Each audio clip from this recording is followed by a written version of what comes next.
Welcome to Community Cocktails with Kimberly, hosted by Kimberly Woodard, a realtor for nearly 20 years with Ebby Halliday Realtors. Join her every first and third Wednesday of the month as she meets with the top community influencers to help you get to know the area you want to call home. Don't just love your home, love your community.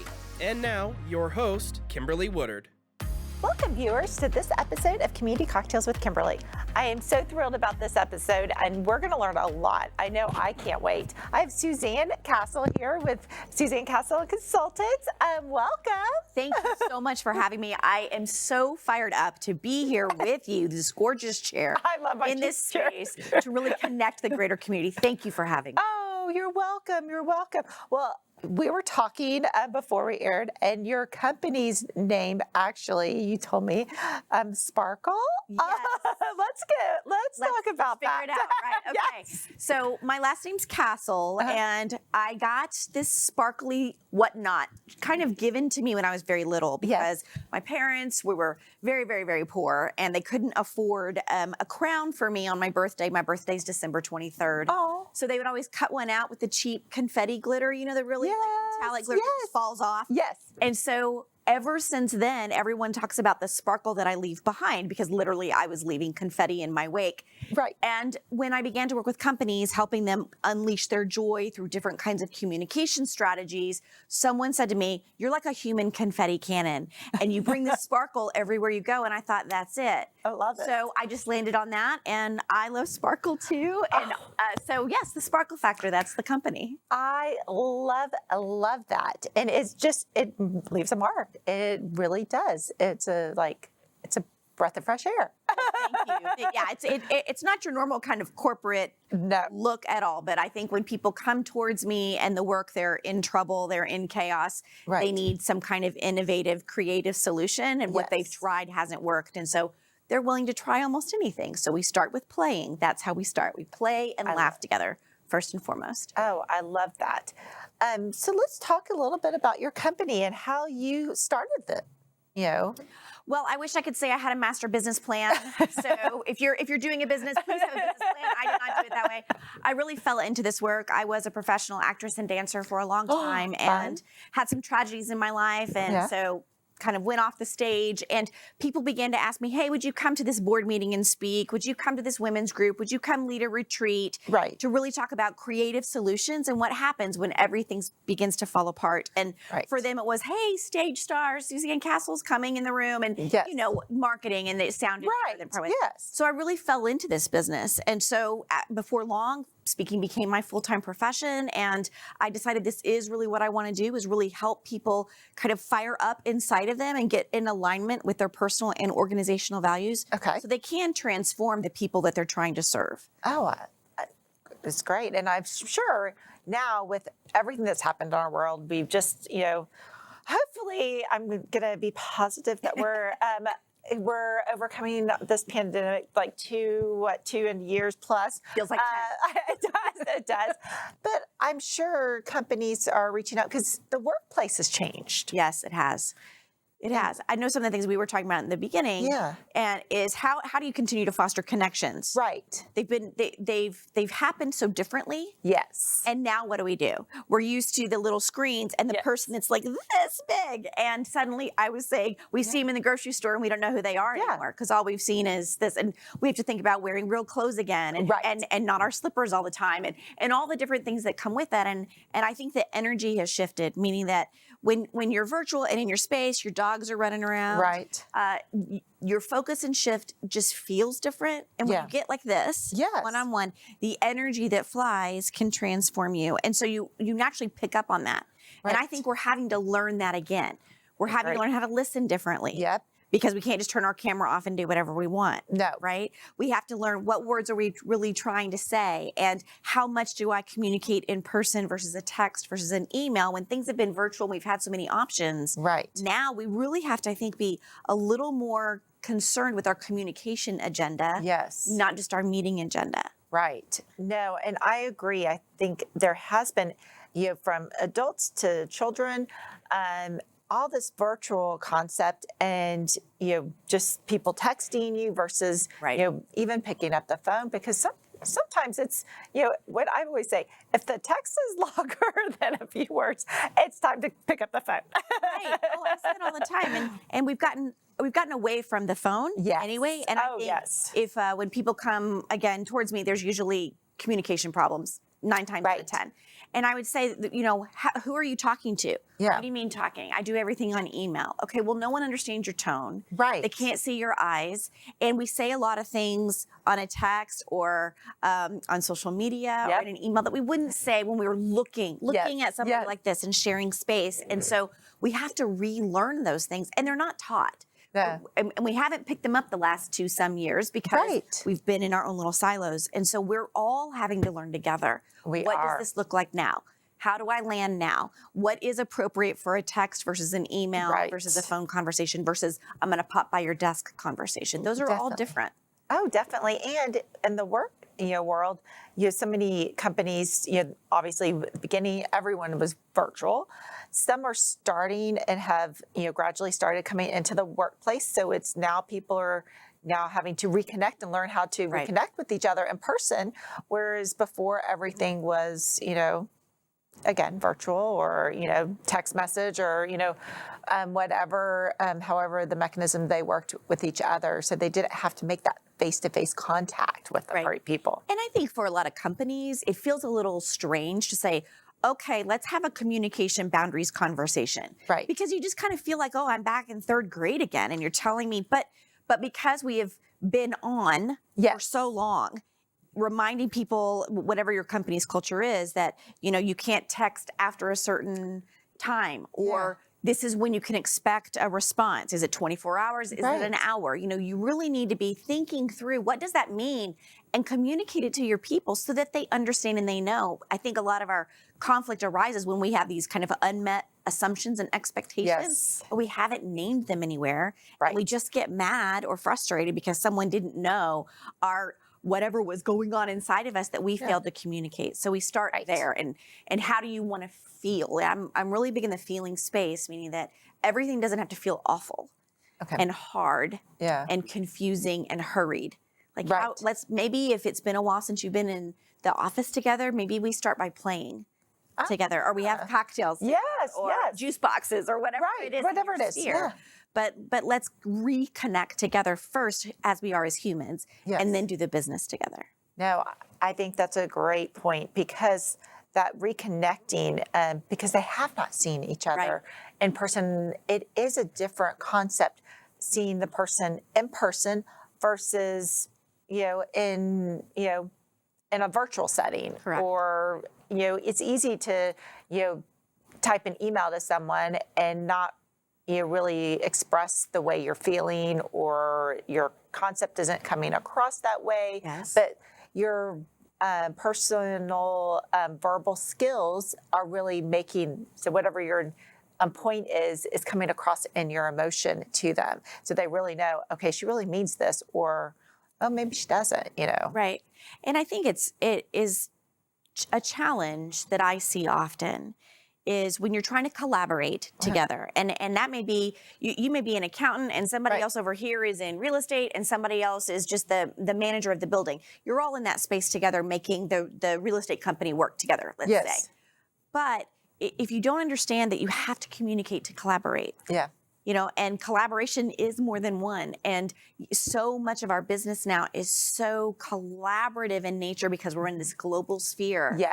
That really understanding what the bounds look like and what they don't look like and what the expectations are. And so we really work with a lot of teams in understanding how can you amplify your team without making them feel hurried or in misalignment, or maybe they don't have the skills or knowledge, but we say, okay, but they are bringing something to the table. Let's get that out so we understand what we're working with. And companies need to take the time to just take a breath and do that work before they just assume everything's back to normal, because it's not normal. No. So we have to do a step in between to get back to what you want. Oh, gotcha. No, and that's, again, I love the concepts. I love hearing to bring everyone back to kind of, you're kind of starting, I hate to say starting from the beginning, but you have to. But you are. Yeah, because we've been so disconnected, and so you're reconnecting everyone again in that concept. I like that. Let's talk about maybe one of your favorite, clients that, you saw just the success of, and I know in my own business, you always have those few that just, everything we do our jobs and everything, but there's one that just, maybe you saw the success or, it was such a down play at the beginning. It was able to, flourish to this, bright, big sparkle. Right? Well, one that really comes to mind, and thank you for the question. Yeah. I think that's really important, is I'm working with a company called the Powerful Women of the Gulf Coast. They're actually in Pensacola, Florida. Okay. And it's a nonprofit, and it's all empowering women and connecting women. So it's not just networking. They really are resourcing and asking that you use a woman first and really amplifying the women voices that are in there and giving leadership strategies. They do free coaching and training. And their CEO came to me and had heard me speak at an event. And she said, I don't even know what I need, but I think I need you. Yeah. And so when we dove deep, what we found is her personal life and her business life were reflecting each other. So because her board wasn't showing up to do fundraising strategies, they didn't really understand what their roles were anymore. She was doing everything and would micromanage her team. So they were like, well, Colleen will do it, so I just won't do it. Right.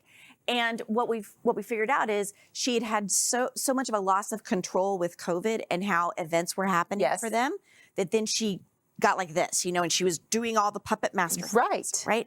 And what we do is say, okay, let's stop and let's actually start with internally what you're saying to yourself. And so we started with mind shifts with just her first. And I can tell you, I was just on the phone with her yesterday. So six weeks into working with each other, she said, all my board is showing up. We've raised more money than we have in the last year. We've got everybody that we need for our event sponsors. And I asked her, what has changed? And she said, what has changed is the way that I'm asking people to do things. And the expectation that I have. And so she realized that she didn't really have a project workflow. When she asked someone to do something, she didn't really explain what they needed to do and have a follow-up process. And what she was doing was being the employee in her company instead of the CEO of her company. So we worked on what that looks like, the CEO versus the employee. And now they're flourishing. They've just hired me to be their corporate culture coach for the entire organization for a year. And I really think empowering women is so much of their mission and so much of my mission too, that it just kind of was kismet to work together. Definitely. And I can relate to her because I think in COVID, I know in my own, work and nonprofit world, because I do a lot of nonprofit stuff, I would do the same. I was like, maybe I have, people underneath me in my committee and I was the head of it. I would just do it because you couldn't get together and it was harder to do it on a virtual. So I was just doing it all myself. And so now it's you're retraining everyone because now it's okay, I do need the help and we can do it all together now. I don't have to do it by myself. But it was, and I think a lot of people did do that because they were like, well, it's just easier.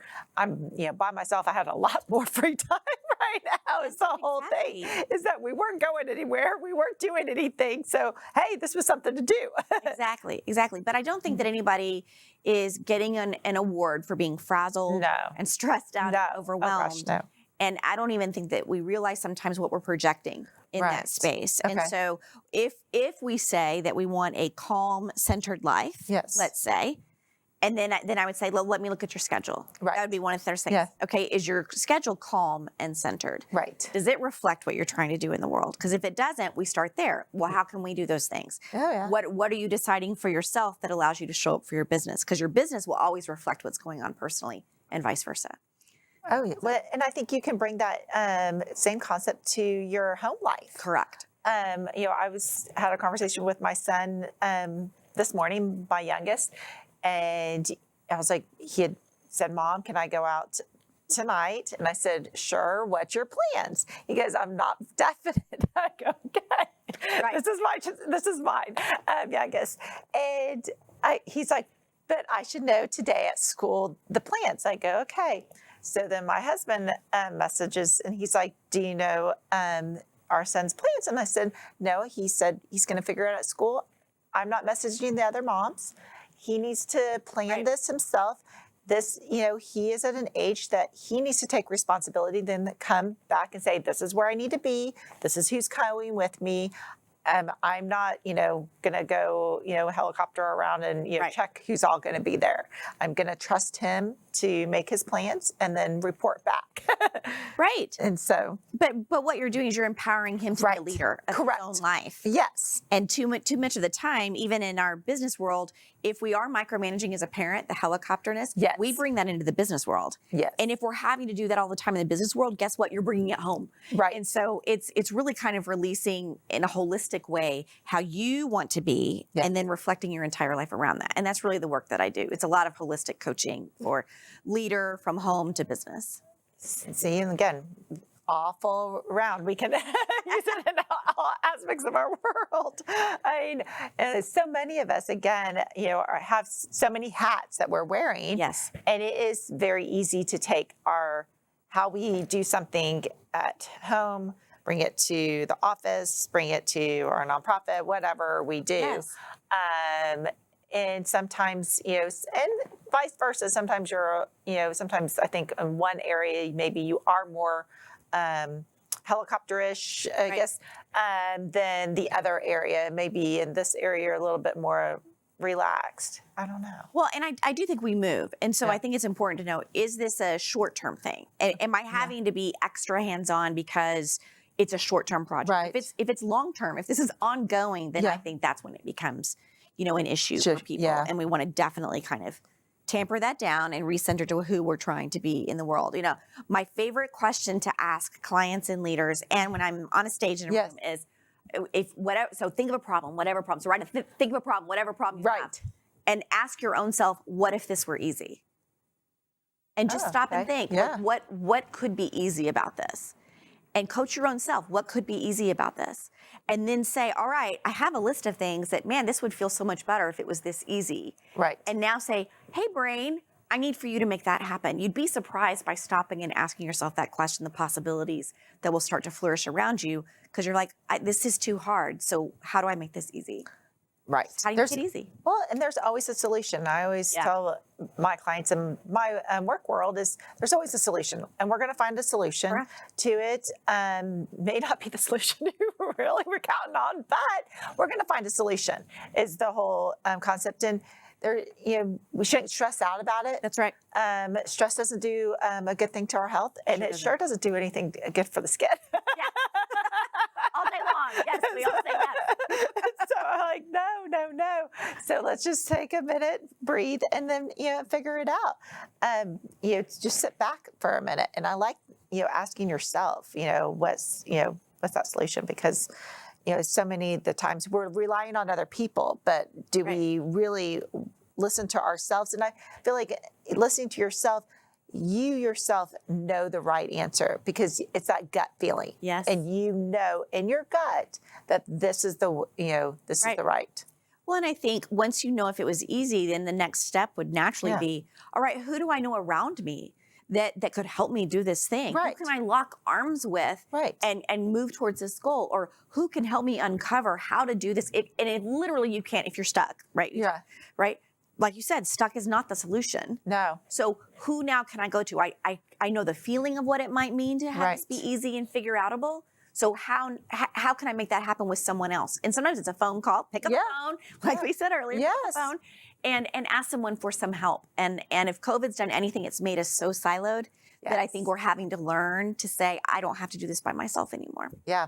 No. And I love asking people for help. I mean, that's the bottom line is don't always feel like you have to do everything yourself. Right. There are, that's why you have colleagues and friends, and that's why we network. Because Exactly right. we network for that reason is that, if I have a question or something that is outside mine, I know, I'm going to call, Bob. And, Right. Bob is going to either know the answer or direct me in the way that I need to go for this question I have. Absolutely. Because we don't know everything, but that's why we surround ourselves with people that do. And humans are communal creatures. Yes. So we kind of forget that sometimes. Right. So building up that community, I call it, because it's the sparkle factor, we call it our sparkle squad. Yes. Which is really those people that will stand with you, tell you the truth, kick you in the butt if you need it. Yes. But also help you, like pick you up and put you over the finish line if that's what it takes. And everyone needs those people from business to life. Think about it. And when I think we can amass that team for ourselves, it makes everything lighter in our own life and our own business. And when you do that, I think you become more creative in that moment because you're not like this anymore. Right. You're a little more like this.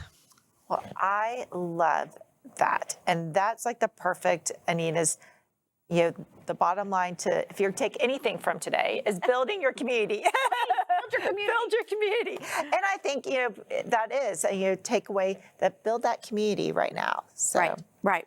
We need it. Yes. Well, cheers to us and Cheers building our communities. Amazing show. Thank you for having me on. I appreciate it. Thanks for tuning in. If you'd like to contact Kimberly with your real estate needs, you can reach her at kimberlywoodard.ebby.com. We hope you enjoyed our guest this week, and remember, don't just love your home, love your community.